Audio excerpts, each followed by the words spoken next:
2022년 10월 30일 새벽 2시가 조금 지난 시각 콜로라도주 아라파호 카운티 911 센터로 한 통의 전화가 걸려옵니다. 전화를 한 여성은 제시카 세라노로 집에 돌아와 보니 남자친구의 차 열쇠와 옷이 자기 방 안에 놓여 있다며 그가 지금 집 어딘가에 숨어 있는 것 같다고 말했습니다. My ex-boyfriend has restraining orders and he's not supposed to be here around me with this house. And I just found his jacket here, his jeans, and his keys here. And I believe he's in the house hiding somewhere. 숨어있던 조셉은 가족들 앞에 모습을 드러내더니 한 명씩 총으로 쏴 살해하기 시작했습니다.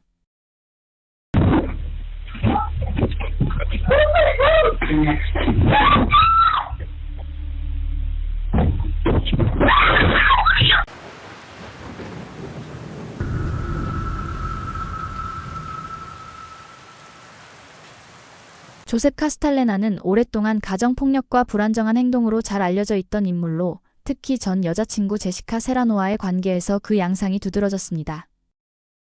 두 사람은 결혼하지 않았지만 어린 딸 2명을 함께 두고 있었습니다. 그러나 그들의 관계는 2년에 걸쳐 질투와 조종, 폭력의 악순환으로 변해갔습니다. 조셉의 통제 욕구는 끝이 없었습니다.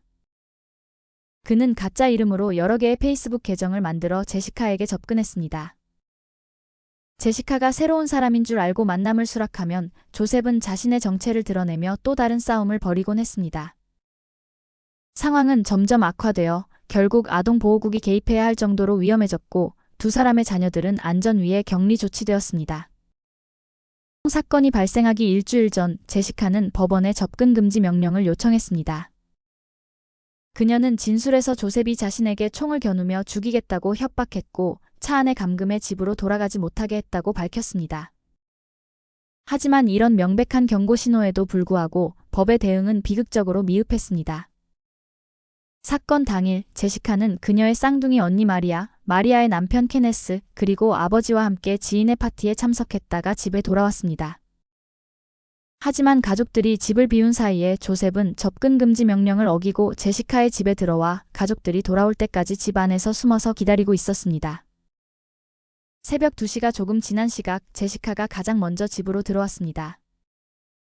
그녀는 침실로 들어서자마자 소름 끼치는 광경을 발견했습니다. 방 안에는 조셉의 열쇠와 재킷이 놓여 있었지만 정작 그는 보이지 않았습니다. 무언가 끔찍한 일이 벌어지려 하고 있다는 것을 직감한 제시카는 손을 떨며 911에 전화를 걸었던 것입니다. So we believe he's hiding somewhere. Okay.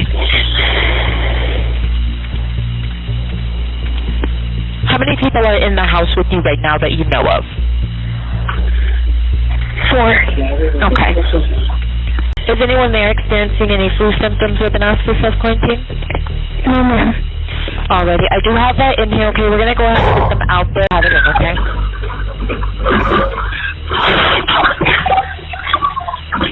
What's going on, Jessica? Oh my God! There's shots fired at my house! Okay, what's going on? I don't know, I can't lost myself in the restroom. Help now! Stay on the phone with me. Help now! Stay on the phone with me. Do you know who shot at the house? No, we don't have to downstairs. Okay. How many shots did you hear? 4. Okay. Was that another one? Oh my God! Okay. Okay, where is everybody else? Jessica, 잠시 후 조셉은 화장실 문을 강제로 부수고 들이닥쳤습니다.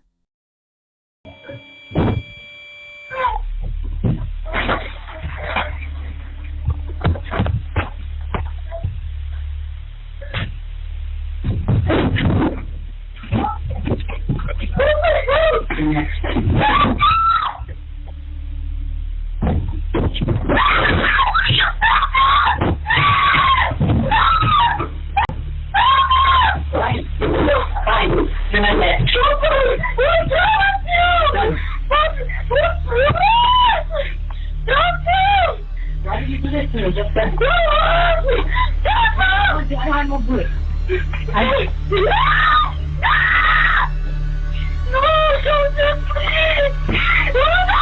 제시카는 필사적으로 조셉을 밀쳐내며 그를 욕조 안으로 넘어뜨렸고 그 틈을 타 집 밖으로 달아났습니다. 조셉은 곧 그녀를 뒤쫓아 거리로 뛰쳐나왔지만 잠시 후 방향을 틀어 반대쪽으로 도망쳤습니다. 바로 그때 경찰이 현장에 도착했고 제시카는 경찰에게 달려가 도움을 청했습니다. Alright, I'm in contact with you. He shot my family! What do you mean he shot your family? Stay right here. Alright, she's telling me he's just shot her family. Stay right there. Thank you. Where's he at? Over where? Where? He's running! 추가로 도착한 경찰들이 집 안으로 진입했을 때 그곳은 말 그대로 악몽 같은 현장이 되어 있었습니다. 집 안에서는 제시카의 가족 3명이 숨진 채 발견되었습니다. 제시카의 쌍둥이인 마리아 그린은 2발의 총상을 입고 사망해 있었고 그녀의 남편 켄 그린은 지하실 계단 아래에서 단 1발의 총에 맞아 숨져 있었습니다. 그는 아마도 조셉에게 가장 먼저 기습당한 사람이었을 가능성이 높았습니다. 2층 복도에서는 제시카의 아버지인 헤수스 세라노가 2발의 총을 맞고 쓰러져 있었습니다. 가족의 뒷마당을 빌려 캠핑카에서 지내던 아버지의 친구 랄포 페레즈 역시 총에 맞아 부엌에서 숨진 채 발견되었습니다.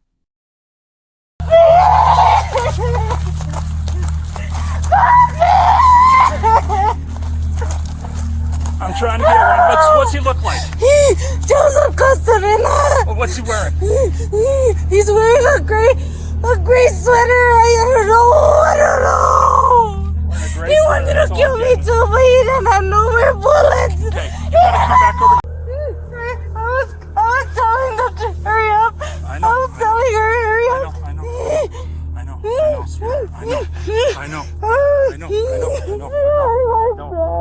know. I'm her dad, my sister. I know. We always called you guys about him, always coming here, doing this and that. You guys don't arrest him. The dad, I'm just. the dad and the mom always bails him out. It's always his I want you to sit right here. Sit I wanna know my dad, Mariana, the girls. What girls? How many do we have in there? Children inside that bed that are going to come. I think those are her sister's kids. Oh, there you are. Yeah, I think those are her sister's kids. So. Well, there's the sister. She's dead. So. 집안에는 마리아와 케네스의 2 어린 딸도 있었지만 다행히 무사했습니다. 경찰은 아이들이 끔찍한 현장을 보지 않도록 조심스럽게 이불을 뒤집어 씌운 채 그들을 집 밖으로 데리고 나갔습니다. 부상은 없었지만 정신적 충격을 받은 2 아이와 제시카는 곧바로 인근 병원으로 이송되었습니다. 범행 후 조셉은 맨발로 현장을 달아났고 그날 밤은 유난히 추웠습니다. 게다가 주변 주택 대부분이 울타리로 둘러싸여 있어서 도망칠 수 있는 경로는 매우 제한적이었습니다. 곧 경찰은 이웃 전체를 봉쇄하고 조셉이 도주하기 전에 포위망을 형성했습니다. 그리고 경찰견을 포함한 수색팀이 조셉의 집으로 향했습니다. 여러 차례 무기를 버리고 나와라라고 외쳤지만 반응이 없자 결국 경찰은 직접 진입 수색에 나섰습니다. 먼저 경찰견이 투입되었지만 조셉의 흔적은 없었고 경찰은 방들을 수색했지만 그가 집안에 있던 증거는 전혀 발견되지 않았습니다. 조셉의 휴대전화는 여전히 900m 반경 안에서 신호를 보내고 있었습니다. 그런데 결국 그의 휴대전화는 제시카 집 뒷마당에서 발견되었고 그가 떨어뜨렸거나 일부러 버린 것으로 보였습니다. 경찰견들이 동네 전체를 수색했고 경찰은 집집마다 문을 두드리며 뒷마당을 수색해도 되겠냐고 물었습니다. 또한 주민들에게 무장한 살인범이 도주 중이니 모두 집안에 머물라는 911 경보가 발령되었습니다. 한편 제시카의 집안에서는 범행에 사용된 권총과 9개의 탄피가 발견되었습니다. 총은 9mm 킴버 브랜드로 총기에 남은 지문은 조셉의 것과 일치했습니다. 또한 이번 사건의 탄피들은 몇 달 전 도난 차량에서 발견된 탄피들과 동일한 것으로 드러났습니다. 총기 역시 도난품이었으며 2016년 아이오와주에서 한 남성이 구입한 이력이 있었습니다. 조셉의 버건디색 허머 HE 차량은 범행 현장과 그의 집 사이에서 발견되었습니다. 차 안에는 그의 신분증, 직불카드, 신용카드가 든 지갑이 남아 있었습니다. 그는 신발뿐 아니라 이동수단과 신분증까지 모두 버리고 도망친 것이었습니다. 이튿날 아침 경찰은 드론까지 띄워 대대적인 주간 수색 작전을 펼쳤습니다. His name is Joseph Mario Castorena. He's 21 years old. We have to assume he is armed, and we are very concerned and want to do everything we can to find him and take him into custody as soon as possible. His photo has been released on APD social media. If you look at it closely, you will see that he has a very distinctive lion tattoo on the left side of his neck. 제시카의 어머니는 덴버의 뉴스 인터뷰에서 이렇게 말했습니다. Has been going on for 2 years already. And even the cops know that how many times I've called and my daughter has called. I'm trying to get answers. I haven't received any phone calls from anybody. I haven't heard from my daughters. I don't know anything about my granddaughters. The only thing I know is that I want justice and I want everybody to please find Joseph Castorena. 보도에 따르면 조셉과 제시카의 두 아이는 살인사건 하루 전날 아동보호국에 의해 격리 조치된 상태였습니다. 이 사건은 바로 그 결정이 도화선이 되어 조셉의 분노를 폭발시킨 것으로 보입니다. 조셉은 아이들이 있는 남쪽 텍사스로 향했을 수도 또는 친척이 있는 멕시코로 도피했을 가능성도 있었습니다. 그는 1년 전 할아버지의 장례식을 위해 멕시코에 다녀온 적도 있었습니다. 하지만 차량도 두고 간 그에게 그 먼 거리를 도망칠 현실적인 방법은 거의 없어 보였습니다. 게다가 지갑까지 놓고 간 상태였으므로 도망칠 만한 경제적 수단조차 거의 없는 상태였습니다. 오로라와 덴버 지역 전역으로 사건이 알려지면서 경찰은 제보 전화를 받기 시작했습니다. 그중 가장 유력한 제보자는 조셉의 사촌인 조엘이었습니다. 조엘은 사건이 일어난 그 새벽 조셉이 자기 방 창문을 두드리며 도움을 청했다고 진술했습니다. 문 앞에서 그를 본 조엘은 뭔가 심상치 않음을 느꼈고 조셉이 잠시 머물게 해달라고 부탁했지만 그를 집 안에 들이지 않았습니다. 대신 초록색 운동화 한 켤레를 건네주었고 조셉은 큰일을 저질렀다고 말하며 떠났다고 합니다. 조엘은 그가 약에 취해 있는 듯 보였다고 덧붙였습니다. 그날 밤은 영하의 추운 날씨였고 조셉은 신발도 없이 수킬로미터를 이동했습니다. 누군가의 도움 없이 그가 도주할 가능성은 거의 없었습니다. 경찰은 조셉에게 공범이 있었는지 여부에 수사 초점을 맞추기 시작했습니다. 조사는 곧 그의 두 형제로 향했으며 형은 사건 당일 확실한 알리바이를 제시했지만 남동생 후안 카스토레나는 경찰의 접촉을 피하고 있었습니다. 결국 그는 체포되어 조사를 받게 되었고 그날 밤 조셉을 차에 태워주었다는 사실을 인정했습니다. 후안은 조셉을 덴버 인근으로 데려가 사촌인 카를로스 플로레스에게 넘겨주었다고 진술했습니다. 그는 형의 도주를 도운 혐의로 사후 공범으로 기소되었습니다. FBI와 경찰은 곧 카를로스 플로레스의 직장으로 들이닥쳤습니다. 카를로스는 조사에서 처음에는 조셉을 다른 친척에게 떠넘기려 했지만 아무도 그를 받아들이려 하지 않았다고 말했습니다. 결국 그는 조셉을 덴버의 한 학교 근처에 내려주며 담요 몇 장과 약간의 현금을 건넸고 이후 그의 행방은 모른다고 진술했습니다. 카를로스 플로레스 역시 사후 공범 혐의로 기소되었습니다. 이후 약 한 달 반에 걸친 추적 끝에 FBI와 멕시코 이민국 연방경찰의 공조로 조셉의 행적이 드러나기 시작했습니다. 그는 멕시코 중북부에 잠시 머물며 친척들에게 연락을 시도했지만 그들마저 그를 외면하고 경찰에 신고한 것으로 알려졌습니다. 조셉은 전년도 할아버지의 장례식 때에도 친척들과 심하게 다툰 전력이 있었고 이미 가족 내에서도 완전히 고립된 인물이었습니다. 결국 그는 더 남쪽의 아과스칼리엔테스주로 이동했지만 목 왼쪽에 새겨진 커다란 사자머리 문신 탓에 현지 경찰의 눈에 쉽게 띄었습니다. 2022년 12월 10일 조셉은 마침내 체포되었습니다. 그는 미국으로 송환되어 아리조나 피닉스 구치소에 수감되었고 곧 콜로라도로 이송될 예정이었습니다. 그를 직접 조사하기 위해 콜로라도 수사관들이 피닉스로 왔습니다. I know it's been a long day, probably for you as it is us. Are you cool with talking to us? I am. I mean, but I feel more comfortable with attorneys. So. Okay. Do you have an attorney? No, I would like to get one. And obviously we came from Colorado, I'd really like to hear, your side of the story. We talked to quite a few of your family members. Yeah, man. So, from what I seen in the news, it's totally different. So, my side. Right. How things happen. Right, okay. And you don't wanna No. 조셉은 끝내 진술을 거부하며 변호사 없이 아무 말도 하지 않겠다고 단호히 말했습니다. 그는 몹시 지쳐 보였고 멕시코 경찰에게 거칠게 대우받았다고 주장했습니다. They're a little more brutal, so.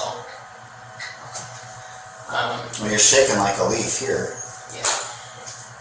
You know, so nobody's gonna beat you up here. Oh, no, I know. I was shooken up and was passed out of there. I haven't slept, so.